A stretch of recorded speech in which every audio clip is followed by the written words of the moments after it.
找我。多谢长老。子努力成为火圣子，弱肉强食都是不变的。我火星山大大小小的事去要内做吧。不适合你的。无妨，这位师兄，麻烦问一下，一起来的是谁啊？圣子慕云穆师兄，您大人不计小人过。Kembali lagi, seperti biasa Mimin selalu mendoakan kalian semoga selalu dalam keadaan sehat dan dalam kondisi terbaik.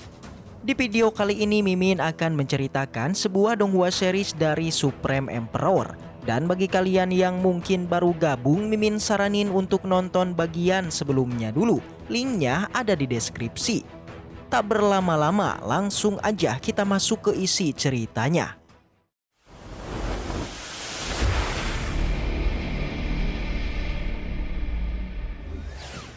Di episode kemarin kita sudah melihat bagaimana kekuatan Lord Muyun sungguhlah kuat, di mana dia tidaklah takut untuk melakukan pertarungan dengan Tian Xing yang awalnya diremehkan oleh semua orang. Lord Muyun kemudian mengeluarkan kekuatan aslinya sampai semua orang pun terkejut dengan kekuatan Lord Muyun. Hal itu bisa dilihat dari serangan pertama Muyun yang mampu membuat Tian Xing terpental jauh hingga berakhir terluka. Namun pertarungan tidak sampai di situ, yakni Tian Xing yang tidak terima kemudian mengeluarkan teknik ular es. Sementara Lord kita juga tidak tinggal diam mengeluarkan api langitnya. Alhasil kedua teknik pun terbentur, tapi kekuatan Tian Xing tidaklah sebanding dengan Muyun, di mana api langit berhasil melahap tekniknya bahkan sampai membakar tubuh Tian Xing. Pada saat ini semua orang begitu tidak percaya dengan apa yang kini mereka lihat. Termasuk Wu Peng dan Bibi Yun, tentu mereka masih enggan percaya jika Tian Xing telah kalah oleh Lord Muyun. Di sana Lord Muyun kemudian memberikan sebuah pil yang bisa mengeluarkan api dari tubuh Tian Xing. Meskipun Bibi Yun sempat menolaknya, tapi pada akhirnya ia pun menerimanya dan dengan itu pertarungan pun dimenangkan oleh Lord kita. Dan kini Lord Muyun pun telah sah menjadi putra suci Gunung Api. Dan langsung aja kita masuk ke episode barunya. Pada saat ini kemudian datang seorang tetua yang bernama Qin Tianzhong. Di sana dia memberikan selamat kepada Muyun karena telah menjadi seorang putra suci. Di mana putra suci ini memiliki status yang tinggi, yang pasti aja Lord Muyun akanlah mendapatkan sebuah kediaman gunung yang kelak akan menjadi miliknya. Kedatangannya ke sini tiada lain ingin mengantar Muyun untuk memilih gunung yang nantinya akan menjadi kediaman dirinya. Mendengar itu Muyun pun mengerti. Di sampingnya sebelum berangkat pada gunung kediamannya, Niwa terlebih dulu meminta izin untuk menjemput sang ibu terlebih dahulu. Diketahui Qin Tianzhong ini merupakan seorang tetua yang bertanggung jawab atas semua gunung di sekte Gunung Api ini, di mana nanti jika Lord Muyun menemui permasalahan maka dia bisa mencari dirinya. Sebelum ini Lord Muyun telah memperlihatkan kekuatan yang luar biasa. Jadi menurut Tianzhong, di masa depan pastilah akan banyak murid perempuan yang ingin menjadi pendampingnya. Itu karena setiap putra suci Gunung Api saat ini selalu memiliki 7 hingga 8 wanita yang selalu melayaninya. Tentu alasan sekte gunung memperbolehkannya. Tianzhong bilang ini hanyalah untuk merangsang semangat dari para murid agar menjadi semakin kuat. Dengan begitu, jika sekte ini memiliki banyak orang kuat, maka sudah dipastikan sekte Gunung Api akan menjadi sekte terkuat.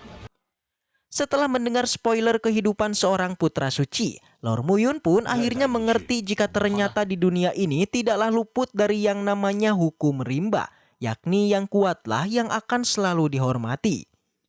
Tak ingin terlalu memikirkan hal ini, Lord Muyun kemudian memilih untuk memfokuskan dirinya dalam mencari tempat kediamannya. Dan nanti ketika sudah menemukannya, dia berencana membawa Niwa beserta ibunya untuk tinggal bersamanya. 找我。多谢长老。子努力成为火圣子，弱肉强食都是不变的。 Waktu demi waktu terus berlalu. Di sana Lord Muyun kemudian sampai pada sebuah tempat yang terdapat banyak sekali pegunungan.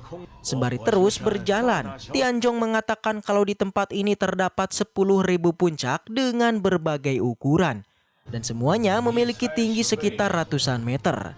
Alasannya dikarenakan dengan ketinggian itu maka akanlah terbebas dari tembakan semburan api yang berada di bawah semua pegunungan ini. Jadi simpulnya semua pegunungan ini terletak tepat di atas sebuah gunung berapi. Jadi sudah tentu jika semua pegunungan ini ditempatkan lebih dekat dengan gunung berapi, maka akanlah terkena semburan lahar dari sana. Jadi dengan ditempatkan ratusan meter jaraknya, maka hal itu akanlah aman. Mendengar ini, Muyun pun mewajarkannya. Akan tetapi menurutnya semakin tinggi jarak kediaman dari gunung berapi, maka semakin sedikit pula esensi spiritual yang bisa diserap oleh para murid.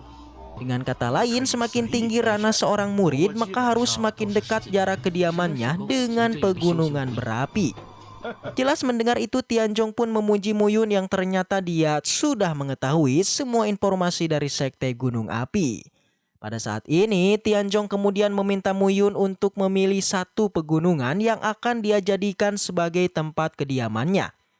Setelah dicek, Muyun kemudian memilih satu-satunya tempat yang terlihat biasa aja. Sontak Tianzong lantas mempertanyakan kenapa Muyun memilih kediaman yang sederhana. Karena sebenarnya statusnya yang seorang putra suci jelas bisa memilih tempat yang lebih mewah. Muyun bilang jika dia inginlah sebuah tempat yang tenang dan tidak terlalu suka keramaian.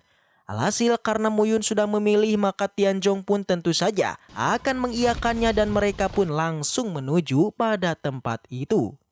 我火星山大大小小的去要那座吧，不适合你的。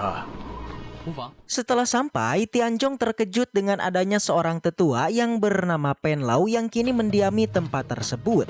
Segera dia pun menuntunnya sembari menghormatinya. Tentu keberadaan Pen Lao di sini membuat Tianzong mempertanyakan kenapa dia bisa berada di sini dan tidak di Paviliun Wu. Pen Lao bilang jika dirinya sudah tua dan sudah tidak berguna, jadi dia merasa sangatlah tidak pantas bagi dirinya untuk berada di paviliun itu. Di sana Pen Lao bertanya kenapa juga Tianzong datang ke tempat ini. Dia bilang jika kedatangannya sedanglah mengantar seorang putra suci baru untuk memilih tempat kediaman. Dan tak disangka Muyun milih tempat ini. Jelas Lord Muyun yang mengetahui jika tempat ini ada pemiliknya. Maka dengan senang hati dia pun akanlah mencari tempat yang lain dan tidak jadi memilih tempat ini. Namun Pen Lao tidaklah keberatan jika Muyun menginginkan tempat ini. Bahkan dia bersedia untuk tinggal bersama-sama di tempat ini. Di mana dirinya ini sudah tua dan tidak memiliki teman, jadi jika Muyun mau maka dia diperbolehkan untuk tinggal di sini. Mendengar itu Muyun pun mengerti dan mengiyakannya. Setelah kepergiannya Muyun kemudian bertanya siapakah dia sebenarnya. Tianzong menjelaskan jika Pen Lao dulunya merupakan adik dari seorang mantan penguasa gunung api ini. Bahkan di masa jayanya dia merupakan praktisi jenius yang mampu menyatukan dua keterampilan sekaligus yaitu es dan api. Namun pada suatu hari seseorang merasa iri dengan kejeniusannya yang akhirnya ia pun mendapat serangan dengan dihancurkannya kultivasinya. Yang alhasil Pen Lao tidaklah dapat kembali untuk berkultivasi. Tapi meski begitu status Pen Lao masihlah tinggi yaitu seorang tetua di gunung api. Jadi dia berharap agar Muyun tetaplah menghormatinya. Sebelum pergi Tianzong kemudian berpesan agar Lord Muyun tidak mendatangi pegunungan lain jika tidak memiliki izin. Di mana jika hal itu dilakukan maka akan mendapatkan hukuman dan dianggap sebagai seorang provokator. Dan kini Muyun pun telah resmi mendiami tempat ini dan langsunglah dia pun berencana menemui Niwa dan ibunya dan membawanya kemari. Singkat cerita Lord Muyun kemudian mendatangi sebuah tempat dan bertanya tentang keberadaan Niwa kepada seorang penyapu. Namun alih-alih menjawabnya, sang penyapu malah meremehkan Muyun hingga bersikap sangat arogan. Akan tetapi sang penyapu tiba-tiba ditabok oleh seorang murid dan menjelaskan kalau di hadapannya bukanlah pria sembarangan, melainkan adalah seorang putra suci. Mendengar itu, sang penyapu pun menjadi panik dan langsung meminta maaf kepada Lord Muyun. 这位师兄，麻烦问一下，一起来的是谁啊？圣子慕云慕师兄。您大人不计小人过。 Segera Muyun pun kembali bertanya tentang keberadaan Niwa yang ternyata menurut si penyapu, jika Niwa telah dibawa oleh Chen Jie ke aula hukuman. Sontak mendengar itu, Muyun pun menjadi murka dan menanyakan di manakah tempat aula hukuman itu. Scene kemudian berpindah pada aula hukuman, yang ternyata memanglah benar. Niwa telah dibawa oleh Chen Jie dan kini dia tengah disiksa. Tentu alasannya membawa Niwa ke sini itu karena dia tidak terima atas kekalahannya dalam ujian kemarin.